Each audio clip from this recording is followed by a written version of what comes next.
আসসালামু আলাইকুম। আপনাদের সাথে আছি আমি মোহাম্মদ আবদুল্লাহ আল মামুন। আজকে ক্লাসটি মূলত একটি introductory class. Catalyst presents confidence course for medical pre admission, এই বিষয়টির উপর আমরা একটা কোর্স আপনাদের জন্য আনতে যাচ্ছি। তো সেই কোর্সটা সম্পর্কে ইন ডিটেইল আলোচনা আজকের এই ভিডিওর মূল লক্ষ্য। So without further ado let's roll the intro. প্রথমে যদি আমার কথা বলি, তাহলে আমার নাম Mohammad Abdullah Al Mamun Leon, Shaheed M Mansur Ali medical college, Sirajganj. এর আগে আমি সাতক্ষীরা মেডিকেল কলেজে ছিলাম, আর তার আগে department of physics, Jagannath university, Dhaka. তার আগে যদি বলতে হয়, তাহলে আমি ঢাকা কলেজ থেকে 2022 সালে এইচএসসি পাশ করি। তো ফাইনালি আমরা আমাদের আজকের এই ভিডিওর যে মূল টপিক, আমাদের কোর্সটা সম্পর্কে আলোচনা করা, সেখানে এসে পৌঁছেছি। তাহলে চলুন আমরা জানি এই কোর্সটি সম্পর্কে। কোর্সটি মূলত মেডিকেল প্রি অ্যাডমিশন কোর্স, কিন্তু এটা যে অন্যান্য মেডিকেল প্রি অ্যাডমিশন কোর্সগুলো থেকে আলাদা, সেটা কেন, চলুন দেখে নিই আজকের ভিডিওতে। So initial description. কোর্সটি একদমই ভিন্ন আঙ্গিকে গতানুগতিক কোচিংগুলো থেকে একটু আলাদা দৃষ্টিভঙ্গি নিয়ে সাজানো। সম্পূর্ণ কোর্সটি আমি নিজে ডিজাইন করেছি অনেক আগে থেকেই। কোর্সটিতে লুকিয়ে রয়েছে আমার নিজের অনুসরণ করা সেই ব্লুপ্রিন্ট, যা আমাকে একজন সেকেন্ড টাইমার হিসেবে পাস মার্ক কেটে যাওয়ার সাপেক্ষেও চান্স পাওয়ার ক্ষেত্রে সর্বদা রেখেছে কনফিডেন্ট। এই বিশেষ ধরনের কনফিডেন্সের কারণেই এই কোর্সটির নামকরণ করা হয়েছে এরকম, যে confidence course for medical pre admission. তাহলে চলুন আমরা এই বিশেষ ধরনের কনফিডেন্স যেটা আমি উল্লেখ করলাম, সেটার আদ্যপন্ত জেনে নিই। এখানে আমার এই কনফিডেন্সকে আপনারা ওভার কনফিডেন্স ভেবে ভুল করতে পারেন, কিন্তু সেক্ষেত্রে আমি আপনাদের জানিয়ে রাখতে চাই যে এটা ছিল অত্যন্ত গঠনমূলক, ক্যালকুলেটিভ, সময় সাপেক্ষ, পরিশ্রম নির্ভর এবং গবেষণালব্ধ। এখানে উল্লেখিত শব্দগুলোর মধ্যে ক্যালকুলেশন, পরিশ্রম, গবেষণা একজন শিক্ষার্থী তার একাডেমিক লাইফে বা এইচএসসি থেকে অ্যাডমিশনে যে সময়টা আছে, এই সময়ে এই তিনটা বিষয় করতে পারলেও যেটা আসলে করা সম্ভব নয়, সেটা হচ্ছে এই সময়ের সাপেক্ষতাকে অতিক্রম করা। অ্যাম্বাসিডর হিসেবে আমাদের সাথে যুক্ত আছেন বা সামনে যুক্ত হবেন, তারা অবশ্যই এই বিষয়টা রিলেট করতে পারবেন। এই ক্যালকুলেশন, পরিশ্রম, গবেষণা তোমাদের করার সুযোগ থাকলেও তোমরা এটা শেষ করতে পারবে না টাইমের অভাবে। এই জায়গাতেই তোমাদেরকে সাহায্য করা আমাদের এই কোর্সের প্রধান উদ্দেশ্য। This can obviously be an assisting prospect of this course. তাহলে চলো আমরা আমাদের এই কোর্সটির উদ্দেশ্য সম্পর্কে একটু জেনে নিই। আমাদের এই কোর্সটির উদ্দেশ্য একদমই সহজ, সেটি হচ্ছে মেডিকেলে একটি সিট দখল করা। তোমরা অনেকেই জেনে থাকবে যে মেডিকেল এক্সামে 100টা এমসিকিউ থাকে। এই 100টা এমসিকিউ থেকে আমাদের অ্যান্সার করতে হয়, যেখানে কাটমার্ক প্রতিবার অ্যাভারেজ 70-এর নিচে থাকে। তাহলে তোমাদের কাছে আমার একটা প্রশ্ন, যে একজন শিক্ষার্থী সর্বনিম্ন কতটুকু পড়ে একটা মেডিকেলে চান্স পেতে পারে? ধরি যে তার physics, chemistry, biology, GK, English, এই সবগুলো সাবজেক্ট মিলে তার 1000টি সেন্টেন্স পড়তে হয়। এর মধ্যে থেকে এই বরাবরই কমন আসে। হ্যাঁ, 1000টা পড়লে 100টাই কমন পাওয়া যায়। তাহলে সে সর্বনিম্ন কতগুলো লাইন পড়লে সে চান্স পেতে পারে? অবশ্যই 70টা লাইন। এমন 70টা লাইন যদি সে পড়ে, আর যদি সেগুলোই এক্সামে আসে, তাহলে কিন্তু সে ইজিলি চান্স পেয়ে যাবে। তাহলে তোমাদের মনে প্রশ্ন জাগতেই পারে যে তাহলে কোন সেই 70টি সেন্টেন্স যা পড়লে নেক্সট মেডিকেল অ্যাডমিশনে কমন পাওয়া যাবে? এর উত্তর খুঁজতে আমাদেরকে একটু কষ্ট করে প্যারালাল ইউনিভার্সে যেতে হবে। চলো আমরা প্যারালাল ইউনিভার্সে যাই। তো আমরা এই প্যারালাল ইউনিভার্সগুলোর মধ্যে এমন একটা পৃথিবীকে বাছাই করব যেখানে মেডিকেল অ্যাডমিশন টেস্টটা অনেক সহজ, অনেকটা এরকম। সেখানে ফিজিক্স, কেমিস্ট্রি, বায়োলজিতে প্রতিটি সাবজেক্ট থেকে যে নির্দিষ্ট বোর্ড কর্তৃক প্রদত্ত বই আছে, বইগুলোতে 100টা করে লাইন আছে, যেখানে হিসাব করলে দাঁড়ায় মোট তাদের সেন্টেন্স পড়তে হয় 300টি। এই 300টা থেকেই তাদের 100টা কোশ্চেন তাদের মেডিকেল এক্সামে তারা কমন পায়। কিন্তু তারা অনেক বেশি অলস ছিল, তারা এই 300টা লাইন পড়তে চাইত না। তো তারা দেখলো যে তাদের ফিজিক্সে যে 100টি লাইন আছে তাদের ফিজিক্স বইয়ে, তার মধ্য থেকে প্রথম যে 33টা লাইন, প্রতিবার সামহাও এখান থেকেই এই প্রশ্নগুলো হচ্ছে। তারপর তারা আরও খেয়াল করলো কেমিস্ট্রিতে 34 থেকে 66 নাম্বার যে পর্যন্ত সেন্টেন্স আছে, সেগুলো থেকে বারবার প্রশ্ন হচ্ছে, এবং বায়োলজিতে প্রশ্ন হচ্ছে 66 থেকে 100 পর্যন্ত যে সেন্টেন্সগুলো আছে এর মধ্যে থেকে। এখন তারা এই বিষয়টা অবজার্ভ করার পর যেটা করলো, তারা শুধু এই জায়গাটা, সিলেক্টেড এরিয়াটা লেখাপড়া করে এক্সাম দিতে যেত। এমনকি খুব সহজেই তারা মেডিকেলে চান্স পেতে থাকলো। এখন এই যে গবেষণাটা, এটা মেইনলি কারা করলো? প্যারালাল ইউনিভার্সে একটা কোচিং সেন্টার ছিল, তার নাম catalyst. So this mechanism was founded by catalyst in parallel universe. তো আমাদের ঘরে ফেরার সময় হয়ে এসেছে, চলো আমরা আমাদের ইউনিভার্সে ফিরে আসি। কি এত সুন্দর ও সহজ একটি ইউনিভার্স থেকে ফিরে আসতে কি তোমাদের কষ্ট হচ্ছে? আচ্ছা, চিন্তা করো না, তোমাদের কষ্ট লাঘবের জন্য আমরা প্যারালাল ইউনিভার্স থেকে আমাদের সাথেই নিয়ে আসতেছি ক্যাটালিস্ট অ্যান্ড এডুকেশনাল প্ল্যাটফর্ম। আমাদের দেশের মেডিকেল অ্যাডমিশনকেও ততটাই সহজ করার লক্ষ্য নিয়ে আসতে চলেছে কনফিডেন্সিয়াল এডুকেশনাল প্ল্যাটফর্ম ক্যাটালিস্ট। আর তোমরা জেনে খুশি হবে যে ভিডিওটি তোমরা দেখছো, যে কোর্স সম্পর্কে তোমরা আজকে জানতেছো, এটিও প্রেজেন্ট করছে ক্যাটালিস্ট, এবং আমি হচ্ছি ক্যাটালিস্টের একজন কো-ফাউন্ডার। অপরজন কো-ফাউন্ডার হলেন doctor Mahfuzur Rahman from sir Salimullah medical college, Dhaka. তিনি ফাইনাল প্রফে উত্তীর্ণ হয়ে কিছুদিনের মধ্যে ইন্টার্নশিপ শুরু করতে যাচ্ছেন। তিনি অত্যন্ত সুপরিচিত একটি কোচিং সেন্টারের ব্রাঞ্চ ডিরেক্টর। তিনি অত্যন্ত ডিমান্ডেবল এবং রেপুটেটেড মেডিকেল অ্যাডমিশন কনসালটেন্ট। তিনি খুব দ্রুতই আমাদের সঙ্গে আমাদের এই কোর্সে যুক্ত হতে যাচ্ছেন। তাহলে আমরা প্যারালাল ইউনিভার্সে গিয়ে তোমাদেরকে যে একটা মেকানিজম দেখালাম কিভাবে তারা অনেক অল্প পড়ে তাদের মেডিকেল অ্যাডমিশনগুলোকে ক্র্যাক করতেছিল, এরকমই 20+ মেকানিজম নিয়ে সাজানো হয়েছে তোমাদের এই কোর্সটি।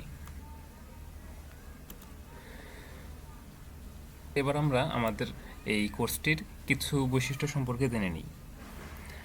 1 নম্বর বৈশিষ্ট্য হচ্ছে কোর্সটি আউটপুট নির্ভর, অর্থাৎ এখানে তোমাকে যা কিছু ইনপুট দেওয়া হবে না কেন তা অবশ্যই আউটপুট এমফেসাইজড হবে। এমন কিছু এখানে ইনপুট দেওয়া হবে না যেটার আউটপুট রেট হবে কম। 2 নম্বর পয়েন্ট হচ্ছে সর্বনিম্ন পরিমাণ পড়া পড়ে চান্স পাওয়া। এখানে আমরা সেই লক্ষ্যেই কাজ করছি যে তোমাকে একটা সিট দখল করতে সর্বনিম্ন কী পরিমাণ পড়া তোমার রেডি করতে হবে তোমার অ্যাডমিশন লাইফে, সেটা আমরা আলাদা করার ট্রাই করেছি, এবং সেই আলাদা অল্প পড়াটাকে তোমাদের সামনে সহজ সুন্দরভাবে উপস্থাপন করার চেষ্টা করেছি। এরপর কোর্সটিতে পড়ানো হবে টপিকের গুরুত্বানুসারে। একটা বিষয় তোমাদেরকে ক্লিয়ার করি, সেটা হচ্ছে কঠিন টপিক মাত্রই গুরুত্বপূর্ণ টপিক নয়। এটা তোমাদের জানা থাকা উচিত। তো আমরা টপিকগুলোকে তাদের গুরুত্ব অনুসারে পড়াবো। কঠিন বলেই একটা টপিককে আমরা বেশি গুরুত্ব দিব এমন না। এই বিষয়গুলো আমরা অনেক দক্ষতার সাথে এখানে নিয়ন্ত্রণ করব। এরপর আসি বেসিকের কথায়। তোমাদের অনেকের প্রশ্ন থাকতে পারে যে এই কোর্সটিতে কি বেসিক পড়ানো হবে? এখন এটার উত্তর হবে 2টা। 1, এখানে পড়ানো হবে উপকারী বেসিক। দ্বিতীয় অ্যান্সার হচ্ছে এখানে অপকারী বেসিক পড়ানো হবে না। এখানে উপকারী বেসিক বলতে বোঝানো হয়েছে কোনো একটা টপিকের 5টা থেকে 10টা কোশ্চেনের অ্যান্সার পারতে যে ভিন্ন ভিন্ন 8-10টা সেন্টেন্স আমাদের পড়তে হতো, যদি আমরা কোনো বেসিকের মাধ্যমে খুবই সহজ এই ন্যূনতম একটা তথ্য দিয়ে এই 8টা-10টা কোশ্চেনের অ্যান্সার করতে পারি, সেটাকে আমরা এখানে বলতে চাচ্ছি উপকারী বেসিক। আর অপকারী বেসিক বলতে এমন অনেক বেসিক আছে যেগুলো যখন আমাদের শিক্ষকরা বা বড় ভাইরা আমাদের সামনে করে দেয় আমাদের দেখতে অনেক দৃষ্টিনন্দন লাগে, কিন্তু ঠিক তারপরেই আমাদেরকে এটা করতে বললে আমরা সেটা করতে পারি না, মুখস্থ রাখতে হয়। যেই বেসিকটা বুঝতে গেলে আমাদের আরও অনেক বেসিক, আরও অনেক শর্টকাট অ্যাপ্লাই করতে হয়। এইরকম গুরুত্বহীন অপ্রয়োজনীয় বেসিকগুলো এখানে কোনোভাবেই তোমাদেরকে পড়ানো হবে না। এরপর এই কোর্সটির আর একটা নেগেটিভ যদি আমি পয়েন্ট বলতে চাই, এখানে পড়তে তোমাদের অনেক বোরিং লাগতে পারে, কারণ দৃষ্টিনন্দিত করতে অপ্রয়োজনীয় ইনফো এখানে কোনোভাবেই ঢোকানো হয়নি। এই বিষয়টা এখানে আমাদের একদমই অ্যাভয়েড করা হয়েছে, যে কারণে এটা বোরিং লাগা স্বাভাবিক। কিন্তু এই বোরিং লাগার পরেও এই প্রতিকূলতা ঠেলে যদি তোমরা ক্লাসটা কন্টিনিউ করো, একটা বেস্ট আউটপুট এই কোর্স তোমাদেরকে দিবে ইনশাল্লাহ। এই কোর্সটির আরেকটি বিশেষত্ব হচ্ছে প্রতিটি ক্লাস এফিসিয়েন্সিকে প্রাধান্য দিয়ে তৈরিকৃত। এরপর এখানে থাকবে এরিয়া মার্কিং, অর্থাৎ কোন কোন জায়গা থেকে অধিক হারে প্রশ্ন এসেছে সেগুলো এখানে আলাদা করে দাগিয়ে দেওয়া হবে। আরেকটা বৈশিষ্ট্যের কথা যদি আমরা বলি, এখানে প্রতিটি টপিক থেকে সম্ভাব্য প্রতিটি প্রশ্ন তোমাদের সামনে সুন্দরভাবে তুলে ধরা হবে। এরপর অদরকারি ইনফো বাদ দিয়ে তোমাদেরকে এখানে পড়ানো হবে, যেটা আমরা একটু আগেও বললাম। এছাড়াও পড়াশোনাটাকে রিভিশন ওরিয়েন্টেড করা হবে। রিভিশন ওরিয়েন্টেড করা বলতে একটা অনেক বড় পড়াকে অনেক শর্টে তোমাদের সামনে এনে দেওয়া হবে। যেমন আমার ফার্স্ট টাইমে চান্স মিস হওয়ার পর আমি যে একটা লম্বা সময় পাই সেকেন্ড টাইম প্রিপারেশন নেওয়ার সময়, তখন তিনটা সাবজেক্ট, ফিজিক্স, কেমিস্ট্রি, বায়োলজি, দুইটা করে পার্ট, 6টা, তারপর দুইটা বা তিনটা করে রাইটার, 12 থেকে 18টা বই, প্রতিটি লাইন আমি নিজে অত্যন্ত অ্যানালাইজেশনের সাথে আমি প্রতিটি লাইন সিঙ্গেল বাই সিঙ্গেল পড়েছি, পড়ে তাদের গুরুত্বটাকে মেজার করেছি। সেই অনুসারে লাইনগুলো তোমাদের এখানে সিলেক্ট করা হয়েছে। এমনকি এটি প্রতি বছর আমাদের কোচিং কর্তৃক আপডেট করা হতে থাকবে। এরপর আরেকটা যে বৈশিষ্ট্য, সেটা হচ্ছে তোমাদের এখানে ম্যাথমেটিক্যাল পার্টগুলোকে আলাদা করে পড়ানো হবে। বিশেষ করে ফিজিক্স কেমিস্ট্রির যে ম্যাথমেটিক্যাল পার্টগুলো আছে মেডিকেলে আসার মতো, সেগুলোকে খুব সুন্দরভাবে আলাদা করে ক্লাস ওয়াইজ তোমাদেরকে ক্লিয়ার করে বুঝিয়ে দেওয়া হবে। এরপর চলো আমরা অ্যাডমিশনের কিছু বাস্তবতা সম্পর্কে জেনে নেই এবং সেই বাস্তবতাগুলো কেন এক্সিস্ট করে তার পিছনের সম্ভাব্য মেকানিজমটা তোমাদেরকে বলার ট্রাই করি। তো চলো, 1 নম্বরে হচ্ছে অনেক পড়ে চান্স না পাওয়া। দেখো, এরকমটা কি তোমাদের কারো অবিশ্বাস্য মনে হয় যে একজন অনেক পড়েও চান্স পায় নাই? আমার মনে হয় তোমাদের মনে হয় না, তোমরা অনেকেই এরকমটা শুনে থাকবে। কিন্তু এরকমটা কেন হতে পারে? তো ফিজিক্সে আমাদের কোশ্চেন হতো এই পোর্শনটা থেকে, কেমিস্ট্রিতে পোর্শন হতো এই পোর্শনটা থেকে, আর বায়োলজিতে কোশ্চেন হতো এই পোর্শনটা থেকে। তাহলে আমরা যদি খেয়াল করে দেখি, এই সম্পূর্ণ এই যে যে জায়গাগুলো থেকে প্রশ্ন আসতেছে, এই জায়গাটা সম্পূর্ণ আমাদের সিলেবাসের কতটুকু? এটা অবশ্যই 1/3 অফ দ্য হোল সিলেবাস। তাহলে দেখো, 3/1 পড়ে আমরা আমাদের সেই প্যারালাল ইউনিভার্সে 100% আনসার করতে পারছি। কিন্তু তোমরা আমার উপর বিশ্বাস রাখো যে আমরা এইরকমই একটা রেশিওতে লেখাপড়া করব, যেখান থেকে আমরা চান্স পেতে যে মার্কটা লাগে সেটা কোনোভাবেই আমাদের মিস হবে না, এতটুকু তোমরা ভরসা রাখতে পারো। এখন আমাদের টপিকে আসি, সেটা হচ্ছে অনেক পড়ে চান্স না পাওয়া। এখন আসলে তো পড়তে হয় এই 3/1, কিন্তু কেউ যদি 3/2 পড়ে, আর তার সেই 2 যদি হয় এই পোর্শন থেকে শুরু করে এই পোর্শন, এইটা, এইটা এবং এইটা, তাহলে সেই প্যারালাল ইউনিভার্সে যেটা করবে, সে একটা কোশ্চেনও কমন পাবে না। যেখানে 1/3 লেখাপড়া করেই একজন 100টা পাচ্ছে, সেখানে 2/3 লেখাপড়া করে একটা কোশ্চেনও কমন পাচ্ছে না। এটাই হচ্ছে। এরপর একটা বিষয়, বেশি পড়ার কুফল। দেখো, বেশি পড়া বলতে আমি আসলে বোঝাচ্ছি যে পড়াগুলো অপ্রয়োজনীয়, কখনো এক্সামে আসে না। এখন একজন এইচএসসি এক্সামিনার হিসাবে তোমাদের পর্যাপ্ত সময় কখনোই নাই যে তোমরা অ্যানালাইজ করে বের করবা কোন লাইনটা গুরুত্বপূর্ণ, কোন লাইনটা গুরুত্বহীন, যে জায়গাতে আমাদের কোর্স তোমাকে হেল্প করবে। যাই হোক, বেশি পড়ার যেটা কুফল, তুমি ধরো তোমার সিলেবাসের 100% তুমি পড়ালেখা করলা, 100% পড়ালেখা করতে তোমার 100 দিন সময় লাগলো। এখন তুমি পড়াটা তো, যে কোনো একটা পড়া আমরা সকলেই জানি যে একবার পড়ে কিন্তু সেটা থেকে আউটপুট দেওয়া যায় না, কমপক্ষে একবার বা দুইবার রিভিশন দিতে হয়। আমরা ধরলাম যে তুমি একটু মহামানব, জাস্ট একবার পড়ে একবার রিভিশন দিলে তোমার আর কখনোই ভুল হয় না। সেই ক্ষেত্রে দেখো তোমার কতটা সময় লাগবে। তোমার সময় লাগবে 100% সিলেবাস একবার পরে একবার রিভিশন দিতে, ধরো 200 দিন সময় লাগলো, মানে প্রতি 1%-এর জন্য একদিন ধরে আমরা হিসাব করছি। এখন মনে করো আমাদের এই কোর্সে যে করবে, তাকে সামহাও এমন একটা রেশিও ধরিয়ে দেওয়া হলো যেখানে 50% পরে সে আউটপুট পাচ্ছে 75%, মানে তার সিলেবাসের অর্ধেক সে পড়লো, এমনকি অ্যাডমিশনে সে মার্ক তুলতে পারলো 75। তাহলে বিগত বছরের মেডিকেলে চান্স পাওয়ার যে কাট মার্ক, সেটা যদি আমরা চিন্তা করি, 75 পেলে সে অবশ্যই খুবই টপ একটা মেডিকেল কলেজে চান্স পাচ্ছে, চান্স মিস হওয়ার কোনো সম্ভাবনাই থাকছে না। তাহলে আমরা দেখো, দুইটা ছেলেকে আমরা যদি 200 দিন করে সময় দেই, যে 100% পড়লো, সে 100% পড়াটা ধরো প্রথম 100 দিনে শেষ করলো, পরের 100 দিনে 2বার সাপোজ রিভিশন দিল, তাহলে সে 3 বার পড়লো 200 দিনে। এখন আমাদের কোর্সে পুরো একটা ছাত্র যাকে আমরা ডিরেক্টেড ওয়েতে যাকে আমরা ডিরেক্টেড ওয়েতে 50% পড়াইলাম, সে কিন্তু প্রথম 50 দিনেই তার এই 50% পড়া শেষ। তাহলে তারপর সে কি করবে? পরের 50 দিনেই কিন্তু সে 2বার দিতে পারবে রিভিশন, যেহেতু 100 দিনের পড়া আমাদের পূর্বের ছাত্র পরবর্তী 100 দিনে 2বার রিভিশন দিয়েছিল। তাহলে দেখো আমাদের ওই ছাত্রের 100 দিনের পড়া আমাদের ওই ছাত্রের 200 দিনের পড়া এই ছাত্র মাত্র 100 দিনেই করে ফেললো। এখন বাকি যে আরও 100 দিন আছে, তখন এই ছাত্রটা কী করবে জানো?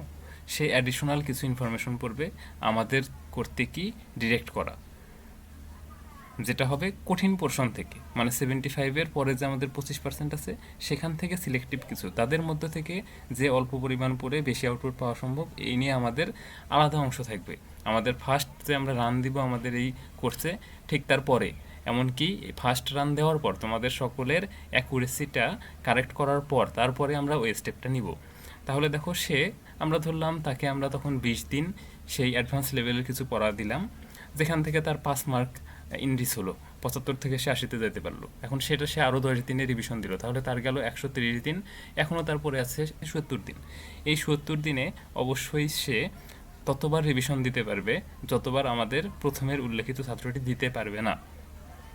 এখন তোমরা সকলেই জানো যে একটা পড়ার পর সেখান থেকে আউটপুট দিতে গেলে রিভিশনটা কতটা গুরুত্বপূর্ণ। আর এখানে আমাদের সুনির্দিষ্ট ওয়েতে পড়ার কারণে এই ছাত্র রিভিশনটা দিতে পারতেছে অনেক বেশিবার। আর আরেকটা বিষয়, তোমরা যে এ পর্যন্ত তোমাদের লাইফে যদি তোমরা এইচএসসি ক্যান্ডিডেট হয়ে থাকো, এই পর্যন্ত যে এক্সামগুলো দিয়ে এসেছো সবগুলো কী ছিল? ধরো ফিজিক্স ফার্স্ট পার্টের আগে তুমি 2 দিন বা 3 দিন ছুটি পেয়েছো, সেকেন্ড পার্টের আগে ওইরকম প্রত্যেকটা সাবজেক্টের আগে, প্রত্যেকটা পার্টের আগে, একটা সাবজেক্টের যে 2টা করে part, first part second part, প্রতি পার্টের আগে তোমরা 1.5 দিন 2 দিন করে সময় পেয়ে আসতেছো। এখন চিন্তা করো তোমার অ্যাডমিশনে এই প্রত্যেকটা বইয়ের প্রত্যেকটা সাবজেক্ট, তারপর তাদের বিভিন্ন রাইটার সহ এখানে কোশ্চেন আসবে আমাদের অ্যাডমিশনে, তোমাকে 1 ঘন্টায় এই সবগুলো থেকে আউটপুট দিতে হবে। তখন তুমি আমাকে বলো যে প্রথমোক্ত ছাত্রটি যে 100% পড়লো তার কি বেশি মনে থাকবে, নাকি যে 50% সেই লাইনগুলো পড়লো যেখান থেকেই প্রশ্ন হয় তার আউটপুটটা বেশি হবে? আই হোপ তুমি বুঝতে পারছো সেই বিষয়টি, যেটি আমি তোমাকে বোঝানোর ট্রাই করছি। এরপর দেখো কম পড়ার সুফল। ঠিক আমি এতক্ষণ যেগুলো তোমাদের সামনে বললাম এগুলোই এর মধ্যেই রয়েছে কম পড়ার সুফল। দেখো একটা কোশ্চেনে তুমি যদি একটা পরীক্ষায় তুমি একটা সৃজনশীল পড়ে গেলা, সেই একটাই আসলো, তুমি খুব আরামে লিখতে পারবা, রাদার দ্যান তুমি যদি 1000টা সৃজনশীল পড়ে দাও আর তার মধ্যে থেকে একটা আসে। এরপর চলো আমরা দেখি এই কোর্সটি তোমাদের এইচএসসি লাইফে কেমন প্রভাব ফেলবে। প্রথমত তোমাদের এমসিকিউ এর ক্ষেত্রে এক ধরনের এমসিকিউ হয় যেগুলোতে 1, 2, 3 এরকম 3টে অপশন থাকে, পরে বলা হয় 1 ও 2, 2 ও 3, 1 ও 3, 1, 2, 3। এগুলোকে আমি বলি বহুপদী বহু নির্বাচনী। সো এই পোর্শনটা বাদে অন্য যে সকল এক কথায় মানে একটা করে অপশনের যে এমসিকিউগুলো আছে সেগুলো তোমরা হুবহু এখান থেকে পাবা ইনশাল্লাহ। আর এর বাইরে বহুপদী বহু নির্বাচনীগুলো পারতে যে কোর ইনফরমেশন তোমার জানা দরকার সেগুলো আমাদের এই কোর্সে অবশ্যই থাকবে। এরপর সৃজনশীলের কথা যদি আমরা বলি, নাম্বারে যে জ্ঞানমূলক প্রশ্নগুলো হয় সেগুলো টোটালি কভার হবে আমাদের এই কোর্স থেকে। অনুধাবনমূলক প্রশ্নে যে কি অর্ডটা তোমাদের জানতে হয়, যেটা অনুধাবনে প্রধান হেল্পটা করে, সেটাই কোর্সে ইনক্লুডেড থাকবে। এছাড়াও প্রয়োগমূলক এবং উচ্চতর দক্ষতামূলক প্রশ্নের উত্তর করতে প্রয়োজনীয় কোর ইনফো এখানে তোমরা পেয়ে যাবে। দেখো এই কোর্সটির একজন ডিজাইনার হিসেবে এ বিষয়ে আমি কনফিডেন্ট যে এই কোর্সটি সামহাও তোমার লাইফ চেঞ্জিং একটা ইভেন্ট হতে পারে। যেভাবে এটা আমার লাইফও চেঞ্জ করতে পারতো যদি এরকম একটা কোর্স আমি পেতাম ডিসেম্বর 2022। তখন আমাদের হাতে সময় ছিল অনেক কম, মাত্র 2 মাস 2.5 মাস সময় ছিল আমাদের ফার্স্ট টাইম মেডিকেলের আগে। ওই অল্প সময়ে আমি আসলে বুঝে উঠতে পারতেছিলাম না যে আমি কী পড়বো। এমনকি আমি সত্য কথা বলতে বোঝার ট্রাইও করে নিই আমি কী পড়বো, আমি জাস্ট সব পড়তে চাইছিলাম। তারপর বিভিন্ন কোচিং সেন্টার থেকে আমাকে যা ইনপুট করা হতো সেগুলোই পড়তাম। কিন্তু এই যে একটা ইউনিভার্স যেখানে তারা এত কিছু পড়াইতেছে, এর বাইরে মেডিকেলে যে একটা ইউনিভার্স যেখান থেকে প্রশ্নগুলো আসতো, তার মধ্যে অনেক ডিফারেন্স, যেটা আমি পরবর্তী সময়কে কাজে লাগিয়ে ডিফারেন্সগুলো বের করে সেকেন্ড টাইমে চান্স পাই। এবং এই যে আমার এই জার্নিতে আমার যে গবেষণালব্ধ যে সকল ইনফরমেশন সবগুলো কাজে লাগিয়ে আমি এই তোমাদের জন্য কোর্সটি সাজিয়েছি, যাতে তোমরা বেস্ট একটা আউটপুট তোমাদের লাইফেও পেতে পারো, এমনকি আমার মতো তোমাদের 2022-এ ফিরে যাওয়ার কোনো প্রয়োজন না হয়। সো ধন্যবাদ, আজ এই পর্যন্তই। পরবর্তী আপডেটের জন্য আমাদের সাথে থাকুন। আসসালামু আলাইকুম।